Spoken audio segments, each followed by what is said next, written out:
네, 우리 옆에 계신 분들과 한번 인사하겠습니다. 네, 하나님은 당신을 사랑하십니다. 이렇게 한번 인사하겠습니다. 네, 하나님은 당신을 향한 아주 특별한 계획을 가지고 계십니다. 이렇게 한번 더 인사하시겠습니다. 하나님은 당신을 향한 아주 특별한 계획을 가지고 계십니다.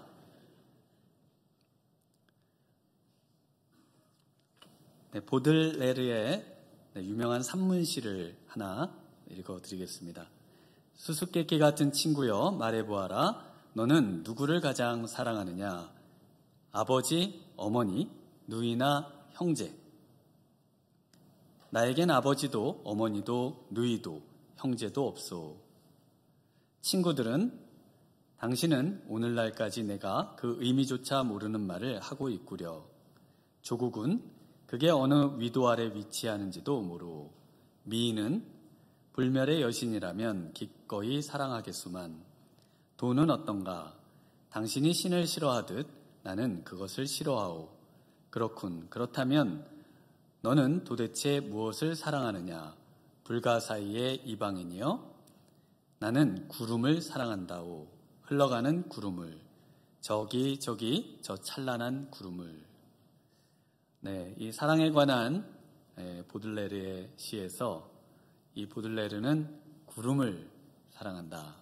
나무와 구름의 시인으로 알려진 시인인데요. 여러분에게는 정말 어떤 것을 사랑하시는지 모르겠습니다.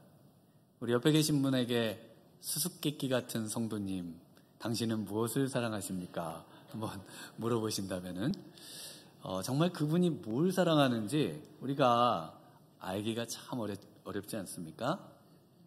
그런데 이 구름을 떠올리면서 여자의 몸, 그래서 여자의 몸으로 오는 세상의 구세주가 있다.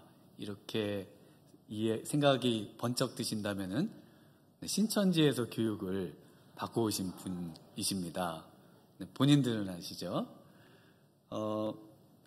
현대의 어떤 분은 이 구름을 해석하면서 클라우드, 인터넷 접속을 사랑하는 그런 용어로 이해를 합니다. 그래서 넷플릭스를 너무 사랑해서 이제는 결혼을 포기하고 넷플릭스와 결혼을 하면서 사는 젊은이들이 많고, 또 롤배그와 같은 이런 게임을 사랑하면서 사는 사람도 많고요. 또 페북이나 인스타, 카톡 이런 SNS를 사랑해서 사는 현대인들이 많습니다. 또 메타버스와 또 이 가상의 이런 어떤 사랑을 나누는 그런 영화들도 제가 본 기억이 있습니다. 정말 오늘날에는 이렇게 사람들이 이제 정말 사랑해야 될 것을 사랑하지 못하고, 또 이런 가상의 또는 인공의 정말 잘못된 어떤 것들을 사랑하는 그런 삶을 살고 있는 것 같습니다.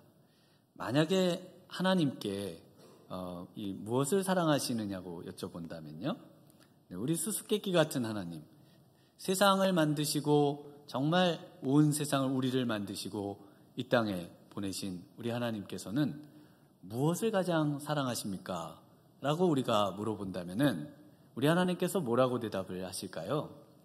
하나님께서는 오늘 요한복음 3장 16절에 정확하게 본인이 무엇을 사랑하는지 말씀해 주고 계십니다. 요한복음 3장 16절에 하나님이 세상을 이처럼 사랑하사, 하나님은 세상을 사랑하십니다. 그래서 이처럼이라고 하는 말이 두 가지 의미를 갖고 있는데, 여기서 첫 번째 의미로 바로 하나님께서 정말 사랑을 강조하는 표현입니다. 그래서 하나님께서는 가장 세상을 사랑하신다라고 말씀을 하고 계십니다. 하나님께서는 세상을 창조하시고 인간을 만드시고 인간을 가장 사랑하신다는 것입니다.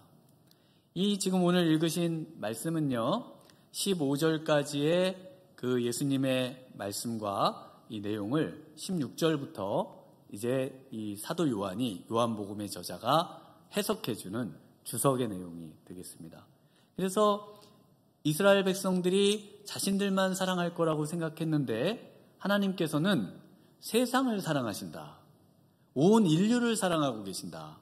유대인만 독특하게 팔레스타인 땅에 난 그 셈족의 일부만을 사랑하시는 것이 아니라 그들이 이방인이라고 여겨지는 그런 세상에 이름도 모르는 많은 종족들 전체를 하나님은 사랑하고 계신다라고 지금 이 선언을 하고 있는 것입니다.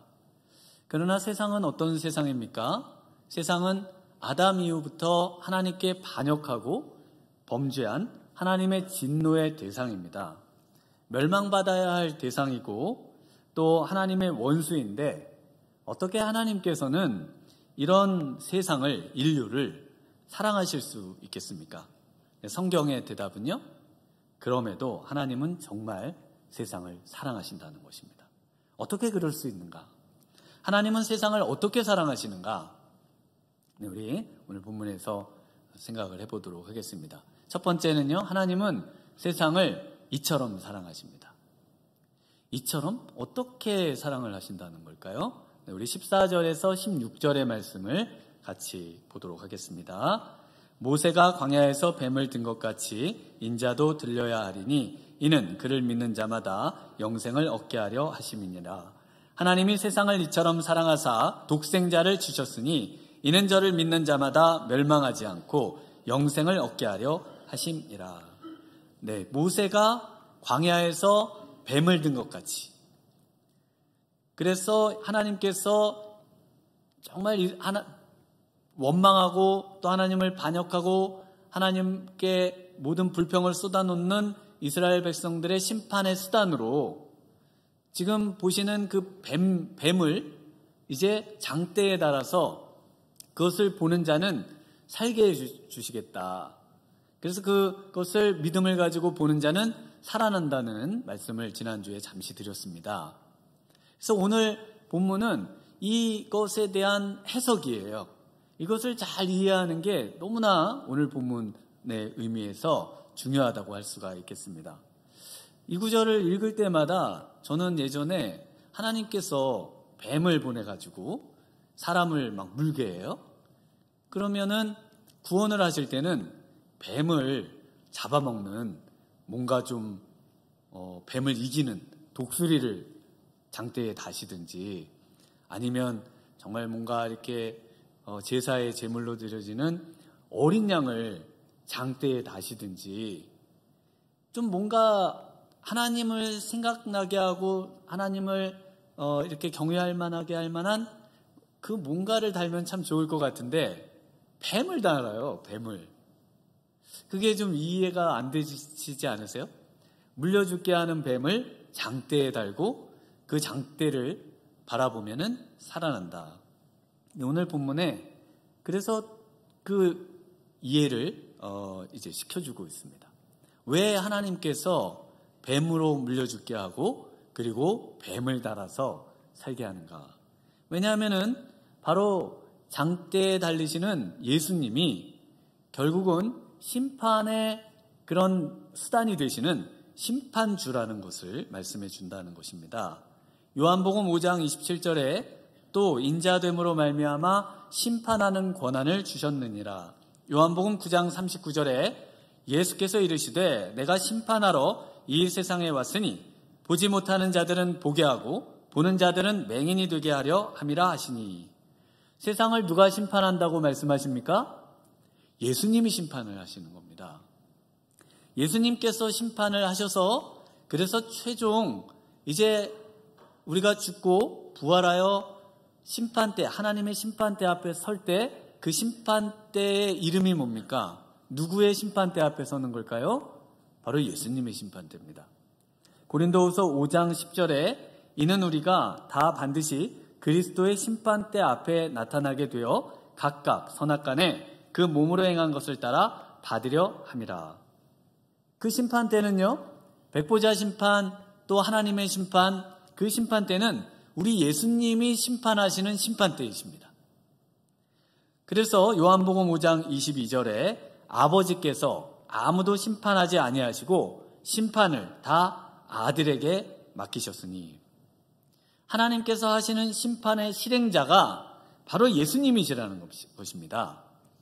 심판주로 이 땅에 올 때는 이제 세상이 난리가 나요.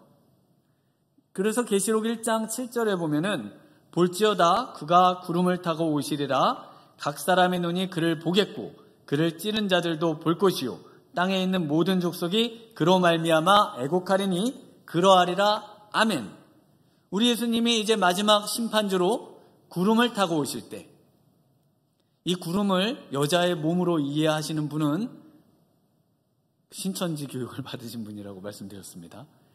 이 구름은 바로 하나님의 그 영광의 상징입니다.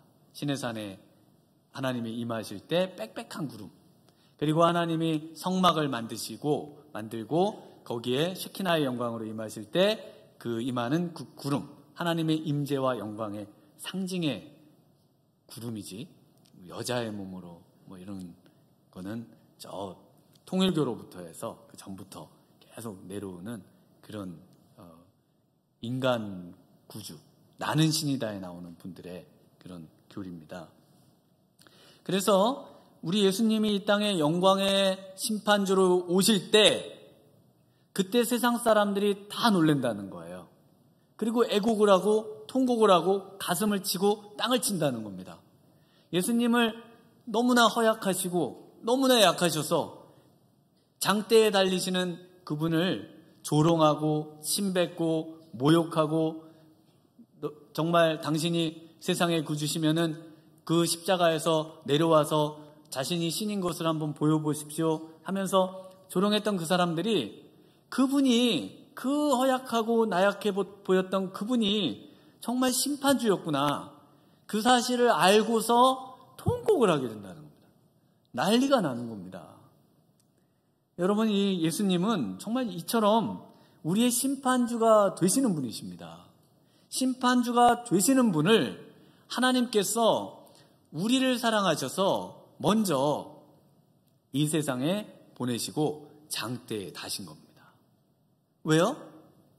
사랑하셔서요. 그래서 17절, 18절 한번 같이 읽어볼까요? 하나님이 그 아들을 세상에 보내신 것은 세상을 심판하려 하심이 아니요 그로 말미암아 세상이 구원을 받게 하려 하심이라. 그를 믿는 자는 심판을 받지 아니하는 것이요 믿지 아니하는 자는 하나님의 독생자의 이름을 믿지 아니하므로 벌써 심판을 받은 것이니라. 그래서 하나님께서 당장 이 세상이 심판받도록 예수님을 보내시는 것이 아니라, 심판주로 이 땅에 오실 분이시지만 그분을 먼저 보내셔서 그분을 통해서 하나님의 사랑을 보이시고 그 사랑으로 말미암아 인류가 구원받도록 하나님께서 우리 예수님을 보내셔서 장대에 다셨다는 겁니다. 그런데 이분을 믿지 않는다면은, 이 치료책을 믿지 않는다면은 심판은 당연한 결과겠죠. 어차피 심판은 받거든요. 근데 그 심판을 행하시는 분이 그 장대에 달려 계시는 예수님이라는 겁니다. 예수님은 우리의 심판주이면서 동일하게 하나님의 사랑으로 지금 구원자로 이 땅에 오셨다는 겁니다. 하나님은 심판을 행하시는 분이시면서 바로 구원을 어떤 방식으로 행하신다고 말씀하시냐면, 지금 14절, 15절에 읽으셨던 그 내용처럼 물어 죽이는 심판을 행하시는 그 뱀이 장대에 달리는 방식으로라는 겁니다. 그래서 16절에 하나님이 세상을 이처럼 사랑하사 할 때 그 이처럼이라는 말이 14절에도 동일하게 들어갑니다. 있습니다, 원래. 그래서 이것을 많이 놓쳐서 안 들어있는데요. 제가 볼 땐 이 구절이 너무 중요한 거예요. 그래서 그 구절의 해석으로 사도 요한이 더 이상 참을 수가 없는 겁니다. 그래서 여기서 선언을 하고 있는 거예요. 14절에 모세가 광야에서 뱀을 든 것 같이 이처럼 인자도 들려야 하리니 라는 겁니다. 그래서 이처럼 인자가 들리는 그 방식, 광야에서 뱀을 들어 하나님이 그 뱀에 물려 죽어버릴 수밖에 없는, 멸망받을 수밖에 없는 이스라엘 백성들을 구원하신 그 방식처럼 바로 인자를 장대에 달아서, 그래서 구원을 주시는 그런 방식으로 하나님은 세상을, 인류를, 저와 여러분을 사랑하신다는 것입니다. 예수님은 그래서 물어 죽이는 심판주가 되시는 거예요. 결국 심판을 받게 되어 있습니다. 그런데 그분이 바로 이 장대에 달렸어요. 그래서 그 장대에 달려있는 뱀은 어떤 모습을 하고 있을까요? 뱀이 독사의 눈을 하고 독을 내뿜으면서 그렇게 하고 있을까요? 아닙니다. 바로 예수님이 십자가에 달려 죽는 방식으로 정말 피를 흘리고 그리고 눈을 감고 정말 죽어 있는 그 모습으로 왜 우리를 물어 죽이는 그 뱀이 저 장대에서는 죽어 있을까? 하나님의 심판의 그런 수단으로 심판의 실행자로 보낸 뱀이 왜 장대에서는 저렇게 나약하고 허약한 모습으로 죽어 있을까? 그러나 그것을 보는 자, 그것을 믿는 자는 살아난다는 바로 예수님이 오시기 전에 그 광야에서 뱀 말고 다른 것으로 이런 진리를 전달할 수 있는 방법이 별로 없습니다. 가장 좋은 방법이기 때문에 이 방법으로 하나님께서는 예수 그리스도의 복음을 전해주신 것입니다. 그런데 하나님은 이제 뱀을 보내시지 않고 지금 온 인류를 위해서 예수님을 보내셨어요. 다른 여러 가지 방식이 또 있지 않을까 또 생각해 보실 수 있지 않으실까요? 여러 가지 방식으로 사탄을 매달든지 어떤 방식이 될 수 있는데 독생자를 주심으로 바로 사랑을 보이셨습니다. 우리 16절 외우시는 분도 있으실 텐데 한번 같이 읽어보겠습니다. 하나님이 세상을 이처럼 사랑하사 독생자를 주셨으니 이는 저를 믿는 자마다 멸망하지 않고 영생을 얻게 하려 하심이라. 예수님을 보내시고 예수님을 주셨습니다. 왜 주셨다고요? 사랑하니까요. 사랑의 선물로 예수님을 주셨다라고 말씀을 하고 있습니다. 하나님은 왜 그렇게 적대적이고 그렇게 반역했던 인류에게 이렇게 위대한 사랑의 선물을 주셨을까? 같은 또 요한이 쓴 서신서 요한 1서 4장 8절에 보면은 이런 말씀을 하십니다. 사랑하지 아니하는 자는 하나님을 알지 못하나니 이는 하나님은 사랑이심이라. 하나님은 사랑 자체이시기 때문에 그렇다는 겁니다. 하나님은 사랑이시기 때문에 이제 반역한 인류가 그 자체로 독에 물들어서 멸망을 받을 수밖에 없습니다. 그런데 사랑이신 그분은 사랑의 행위를 할 수밖에 없다는 겁니다. 가장 사랑하는 인류를 위해서 가장 사랑하는 것을 주셔야 되는 겁니다. 그래서 그 가장 사랑하는 그 선물이 예수님이라는 거예요. 그런데 예수님을 오늘 16절에 뭐라고 부르고 있습니까? 독생자라고 부르고 있습니다. 독생자. 독생자는 독이 유일하다, 독특하다는 뜻이고요. 생은 나다, 태어나다 이런 뜻입니다. 그래서 독특하게 태어나신 분입니다. 예수님은 하나님에게 독특하게 나신 분, 하나님에게서 유일하게 나신 분 이런 뜻을 갖고 있습니다. 그래서 하나님에게서 난 분이기 때문에 예수님은 하나님하고 본질적으로 같은 분이에요. 그래서 예수님은 하나님이시죠. 그래서 우리가 예수님을 뭐라고 부릅니까? 하나님의 아들이라고 부르잖아요. 하나님의 아들이라고 부르는 분은 유일하게 예수님 한 분밖에 없습니다. 우리는요, 자녀이지만 양자잖아요. 네? 입양아. 기억하시죠? 하나님만이 하나님의 본질에서 나신 하나님이신 분이십니다. 그래서 우리가 믿는 하나님은 삼위일체의 하나님이세요. 유대교회나 다른 데서 믿는 그런 단일신이 아닙니다.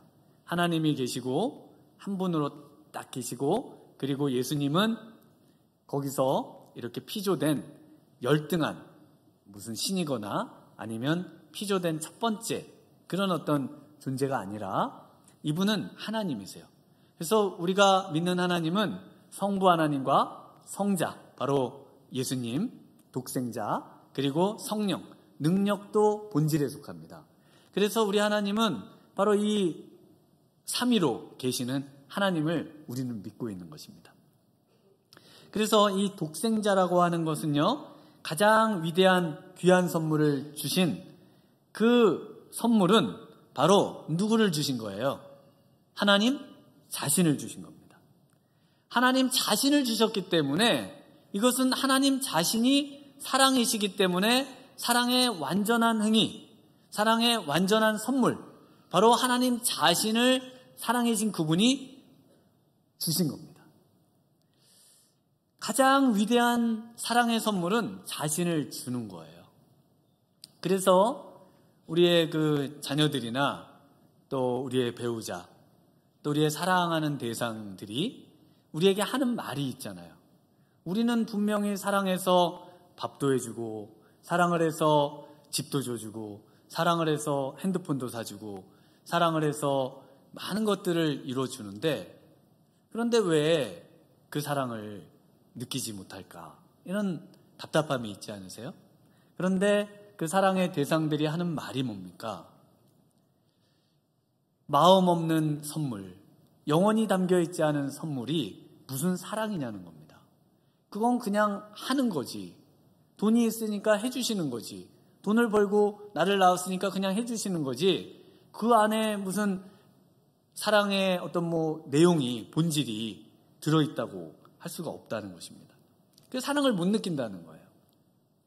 그래서 가장 큰 선물은 자신을 주는 겁니다. 자신을 주는 거예요. 그러니까 가장 큰 선물은 선물 박스에다가 자신을 담아서 나를 주는 게 가장 큰 선물인 겁니다. 그러면 어떻게 주는가 보면요, 우리 예수님이 하나님께서 어떻게, 하나님을 예를 들면은 하나님께서 온 우주를 만드시고 또 세상을 만드신 하나님이 자신을 주셔야 돼요. 그럼 어떻게 주실 수 있습니까? 하나님은 영이신데, 우리하고 너무나 다르신데 어떻게 주실 수 있어요? 그래서 하나님이 주시는 그 방식이 말씀이 육신이 되는 방식입니다. 같아지는 거예요.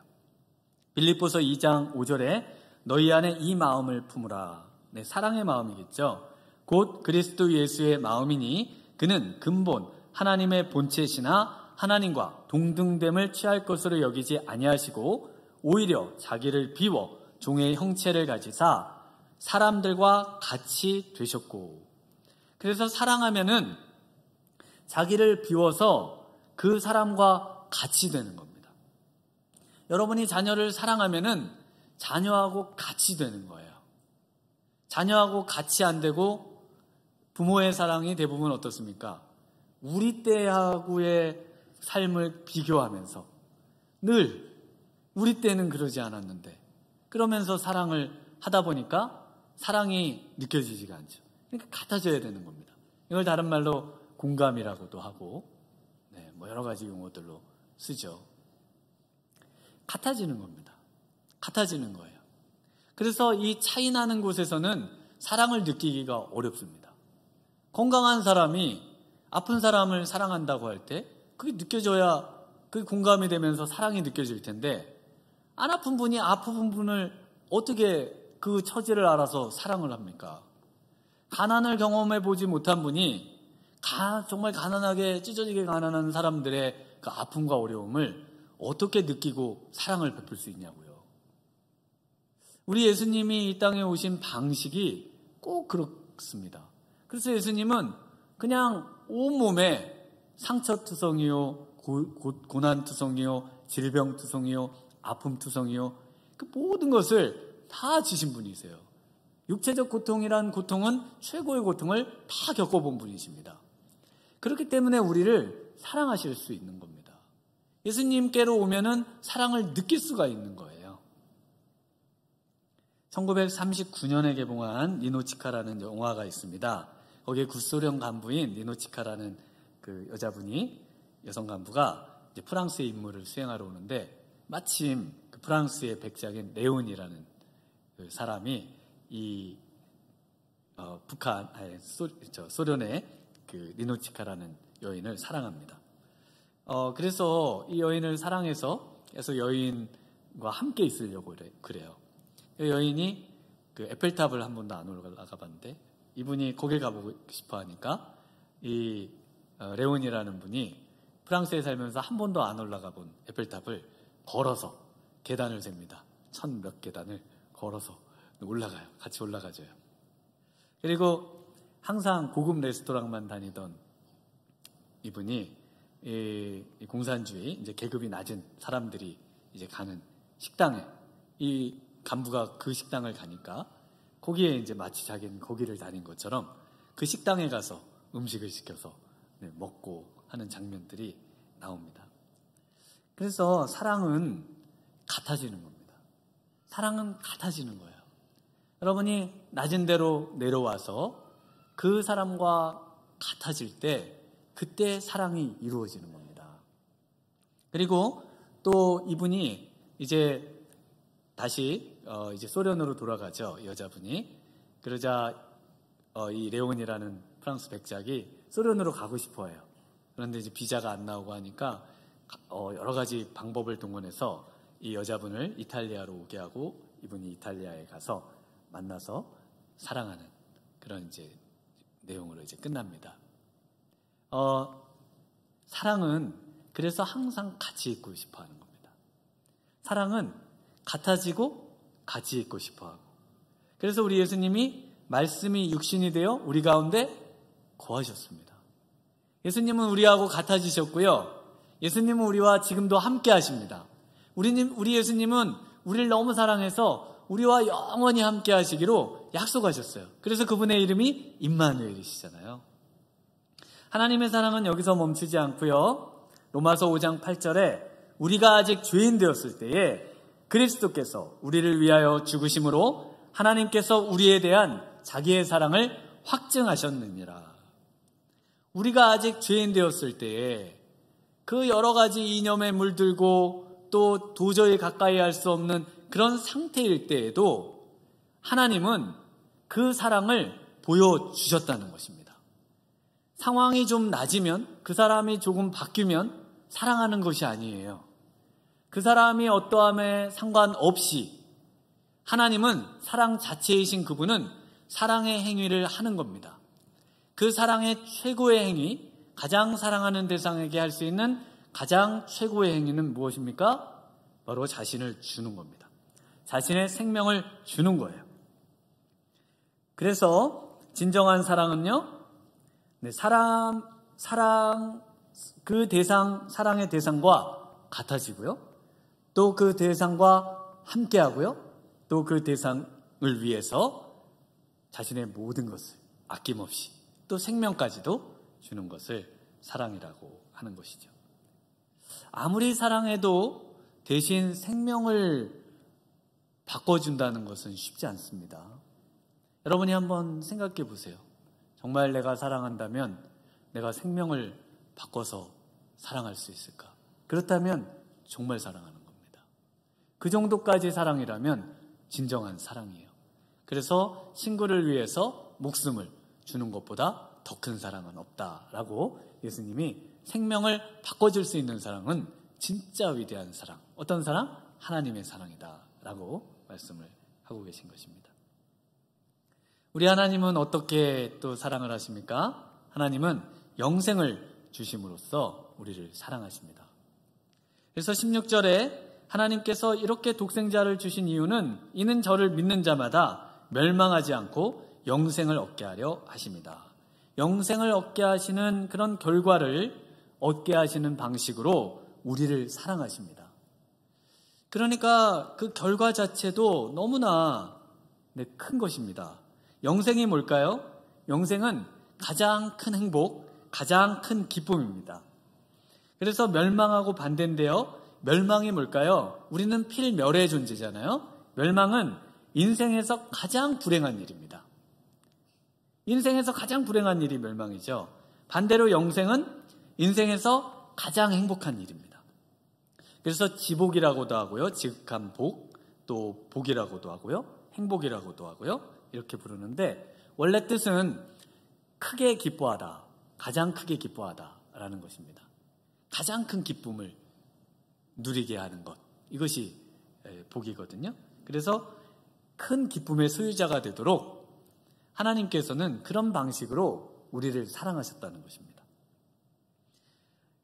그래서 사랑하면요, 사랑의 대상이 행복하고 또 기쁘게 되기를 원하는 것입니다. 내가 내 옆에 있는 사람을 사랑한다면 그 사람이 가장 행복한 삶을 살기를 맞이하는 것, 이것이 사랑이죠. 시편 133편 3절에 헐몬의 이슬이 시온의 산들에 내림 같도다. 거기서 여호와께서 복을 명하셨나니 곧 영생이니라. 바로 그 복을 뭐라고 하십니까?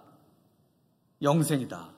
바로 그 복이 최고의 행복, 최고의 기쁨입니다. 그래서 영생은 가장 큰 기쁨, 가장 큰 행복을 소유한 자가 되는 것이에요.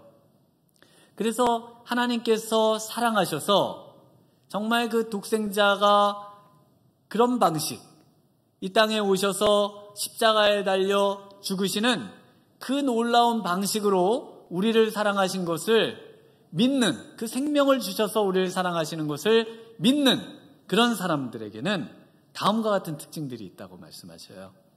첫 번째는 예수님을 믿는 것입니다. 이는 저를 믿는 자마다 예수님을 믿는 자가 된다는 것입니다. 그래서 하나님의 사랑을 깨달은 자는 예수님을 믿게 돼요. 18절을 한번 같이 읽어보겠습니다. 시작. 그를 믿는 자는 심판을 받지 아니하는 것이요 믿지 아니하는 자는 하나님의 독생자의 이름을 믿지 아니하므로 벌써 심판을 받은 것이니라. 믿는 자는 심판을 받지 않죠. 멸망을 받지 않습니다.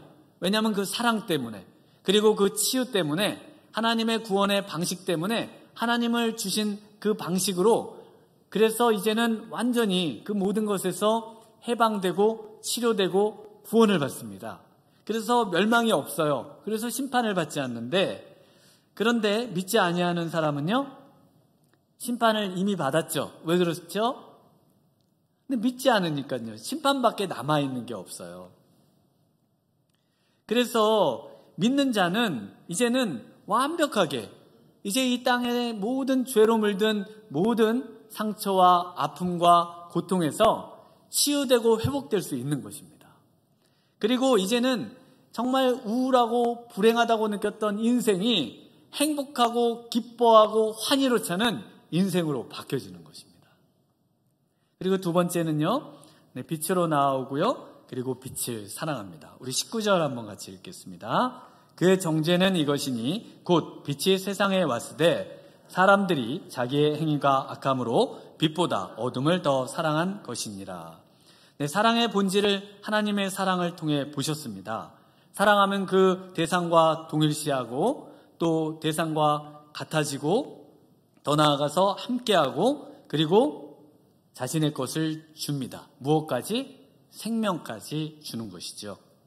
그래서 술을 사랑하면 어떻게 될까요? 그러면 술하고 같아지죠. 그래서 온몸이 알코올이 될 때까지 술을 드시게 되잖아요. 그 다음에 술하고 늘 함께 있고자 하시죠. 그래서 어디를 열어봐도 술이 있습니다. 그 다음에 어떻게 되죠? 술에게 생명을 주어요. 생명을 주더라고요. 술에게. 그래서 몸이 망가지고 정말 그 어려운데도 술을 사랑하니까 술에게 내 생명을 받아옵소서. 생명을 갖다 바칩니다. 게임을 사랑하면 어떻게 될까요? 게임과 같아지죠. 게임 안에 캐릭터하고 자신을 동일시하고 게임과 늘 함께 있으려고 하고 그리고 게임에게 생명을 줍니다. 우리 인간의 생명은 시간과 같은 거 아니겠어요? 시간을 주고 물질을 주고 건강을 주고 심지어 생명을 주는 것을 우리가 또 여러 매체를 통해서 볼 수가 있습니다. 그래서 사랑하는 대상에게 이것들을 줍니다. 정말 수수께끼 같은 우리 성도님들, 누구를 사랑하고 계십니까? 정말 이 하나님의 사랑을 받은 자는 무엇을 사랑한다고 되어 있어요? 빛을 사랑합니다. 빛 대신 예수님을 사랑해요. 그래서 이제 하나님의 사랑을 받은 자들은, 하나님의 사랑을 받아 치유되고 회복된 자들은 이제 그 빛하고 같아지려고 하겠죠. 예수님과 같아지려고 하고요. 예수님과 함께 생활하려고 하고요. 예수님과 조금이라도 더 같이 있고 싶어 하고요. 또 더 나아가서 예수님께 나의 생명을 드리고 싶어 하는 겁니다. 내가 열심히 일하고 내가 땀 흘리고 노력해서 정말 내 생애가 다하는 날까지 그분을 사랑하고 그분에게 내 생명을 드릴 수 있다면 하는 마음으로 그 사랑을 드리게 되면서 그분을 사랑하면서 살아가게 되는 것입니다. 세 번째로는요, 어떤 특징이 있나요? 그런 하나님의 사랑을 받은 자는요, 21절에 진리를 따릅니다. 우리 21절 한번 같이 읽어보겠습니다. 시작. 진리를 따르는 자는 빛으로 오나니 이는 그 행위가 하나님 안에서 행한 것을 나타내려 함이라 하시니라. 진리를 따른다는 것, 이것은 하나님의 말씀을 따른다는 것인데요. 그 놋뱀 사건을 생각해 보시면 놋뱀을 쳐다봐야 살지 않습니까? 그래서 그 사건에서 진리는 뭐냐면 하나님께서 물린 자마다 그것을 보면 살리라 라는 이 말씀이 진리예요. 그래서 그 말씀을 따라 살아야 생명을 얻고 가장 행복한 삶을 살고 영생을 누리는 삶을 살게 되는데, 그래서 진리를 따른다는 것은 하나님의 말씀을 따라서 사는 삶입니다. 그래서 하나님의 말씀을 따라 살기 때문에 지금 읽으신 21절의 그 말씀의 하반절에 있는 것처럼 하나님 안에서 행한 것임을 나타내려 함이라. 그래서 진리를 따르는 것이 하나님의 말씀을 따르는 것이 되고, 하나님의 말씀을 따르기 때문에 하나님 안에서 모든 행위를 하게 된다라는 말씀을 하고 있습니다. 여러분, 정말 하나님께서 오늘 이 아침에 여러분을 사랑하십니다. 여러분을 사랑하셔서 이와 같은 방식으로 하나님께서 놀라운 사랑을 보여주셨습니다. 정말 이 십자가를 바라봄으로 오늘 그 사랑이 우리 여러분의 그 심령 가운데 부어지는 은혜가 있기를 소망합니다. 정말 그 사랑의 정말 은혜로 말미암아 그 영생과 진정한 행복과 참 기쁨을 향유하게 되는 우리 복된 성도님들 되시기를 주님의 이름으로 축원합니다. 이 시간 우리 함께 찬양하며 기도하도록 하겠습니다.